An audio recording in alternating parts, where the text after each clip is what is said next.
उत्तराखंड विधानसभा के शीत सत्र की तारीख तय हो गई है। आपको अगली खबर बता दें, उत्तराखंड विधानसभा के शीत सत्र की तारीख तय 29 नवंबर से 5 दिसंबर तक चलेगा सत्र में होगी अनुपूरक बजट पर चर्चा। सत्र में संबोधित बैठकों का दौर जो है जल्द शुरू होगा। सुरक्षा संबंधी सर्वदलीय बैठक भी बुलाई जाएगी। आपको बता दें, नेता प्रतिपक्ष यशपाल आर्य ने कहा तैयारी पूरी कर ली गई है। देहरादून से अगली बड़ी खबर, उत्तराखंड विधानसभा के शीतकालीन सत्र की तारीख तय हो गई है। 29 नवंबर से 5 दिसंबर तक चलेगा सत्र में अनुपूरक बजट पर चर्चा की जाएगी।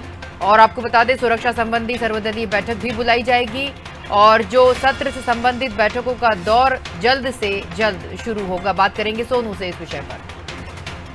जी सोनू, जिस तरह से उत्तराखंड विधानसभा के शीतकालीन सत्र की तारीख 29 नवंबर से 5 दिसंबर तक रखी गई है और इसमें अनुपूरक बजट पर चर्चा की जाएगी, साथ में सुरक्षा संबंधी सर्वदलीय बैठक भी बुलाई जाएगी, जिसमें नेता प्रतिपक्ष यशपाल आर्य ने कहा है कि ये तैयारियां जो है पूरी कर ली गई हैं और जल्द से जल्द अब ये सत्र शुरू करने की तैयारी में है सब लोग।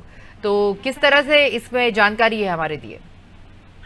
देखिए शनिशा, जैसा कि आप जिक्र कर रहे हैं कि जो तिथि है वो 29 से 5 दिसंबर तक की नियत की गई है और विधानसभा की जो सत्र की जो शीतकालीन सत्र की जो तैयारियां हैं वो शुरू हो गई हैं और सत्र का जो प्रारूप है, जो स्वरूप है, उसके तहत जो औपचारिकताएं होती हैं, जो बैठकें होती हैं, खास तौर पर सुरक्षा संबंधी बैठक होती है जिसको विधानसभा अध्यक्ष के नेतृत्व में आहुत किया जाता है। उसमें विधानसभा भवन की बाहरी सुरक्षा किस तरह से रहेगी, बैरिकेडिंग कहाँ पर होगा, क्योंकि जब विधानसभा सत्र आउट किया जाता है तो विपक्षी पार्टी के नेता अपने जनहित से जुड़े मुद्दे, जनता से सरोकार रखने वाले मुद्दों को लेकर के आंदोलन करते हैं, विरोध करते हैं, विधानसभा के घेराव की चेतावनी देते हैं। तो ऐसे में बैरिकेडिंग की क्या स्थिति रहेगी और जो विधानसभा के पास जो मोटर मार्ग हैं उन पर जो ट्रैफिक है उस ट्रैफिक को कितने समय के लिए किसकी दिशा में डाइवर्ट किया जाएगा। इसके अलावा जो आंतरिक सुरक्षा है,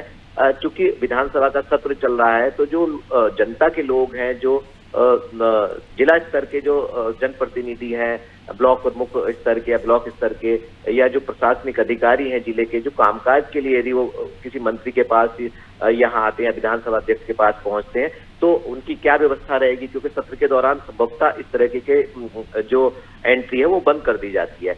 इसके अलावा जो बैठक है, सर्वदलीय बैठक आहुत की जाएगी, उसमें सभी दलों के नेता होंगे, उनसे विचार विमर्श किया जाता है। हालांकि ये एक औपचारिकता भी होती है और ये एक बैठक अहम भी मानी जाती है कि जो क्वारम है उसको तो पूरा कर ही लिया जाता है। इसके साथ साथ जो विपक्ष के विधायक हैं वो इसमें बैठेंगे और एक कार्य मंत्रणा की बैठक होती है जिसमें विधानसभा के सत्र का कामकाज क्या होगा, उसका स्वरूप क्या होगा, उसमें भी विपक्ष के जो नेता, विपक्ष के नेताओं के द्वारा जिसको जिम्मेदारी दी जाती है वो इसमें शामिल होते हैं। तो विपक्ष के नेता बैठेंगे, सदन में क्या काम होगा इसको लेकर के मंथन होगा।